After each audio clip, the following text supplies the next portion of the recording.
The winter wind howled through the narrow streets of Millbrook, carrying with it the bitter chill of the mountain peaks beyond. Snow fell in thick, relentless sheets, blanketing everything in white. Most inhabitants had sealed themselves indoors, seeking warmth beside crackling fires and steaming mugs of cider. But one small creature wandered the frozen streets, desperate and alone.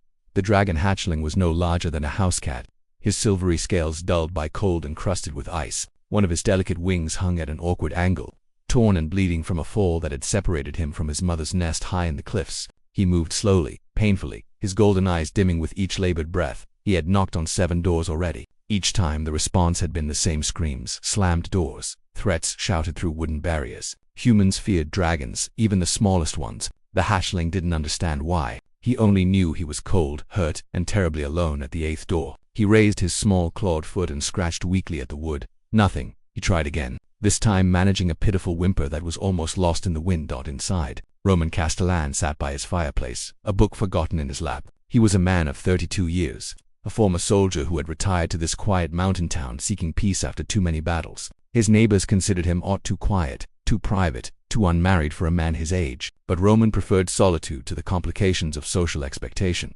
The scratching came again, more insistent. Roman frowned, setting his book aside. It was too deliberate to be the wind. Rising from his chair, he approached the door cautiously. When he opened it, expecting perhaps a lost dog or injured bird, his breath caught. The dragon hatchling looked up at him with eyes that held an intelligence far beyond any animal. Blood seeped from the torn wing, staining the snow beneath him crimson. The creature trembled violently, whether from cold or fear, Roman couldn't tell.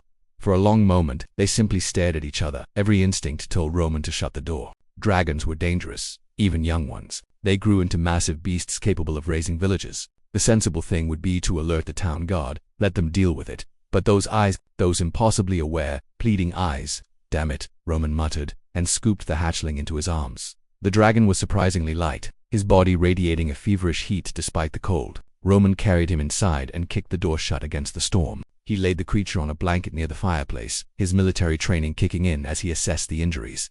The wing was the worst of a torn membrane and possibly a hairline fracture in the delicate bones. There were also scratches along the hatchling's belly and a nasty gash on his hind leg. Roman worked quickly, cleaning wounds with warm water and binding what he could with strips of clean cloth. Through it all, the dragon watched him with unblinking golden eyes, never once trying to bite or scratch. When Roman splintered the damaged wing as gently as he could, the hatchling only whimpered softly, as if understanding that the pain was necessary. "What am I going to do with you?" Roman wondered aloud, settling back on his heels. "If anyone finds out you're here." The dragon chirped a surprisingly musical sound and curled closer to the fire, tucking his injured wing carefully against his body. The next morning, Roman woke to find the hatchling watching him from across the room, still nestled by the now smoldering fire.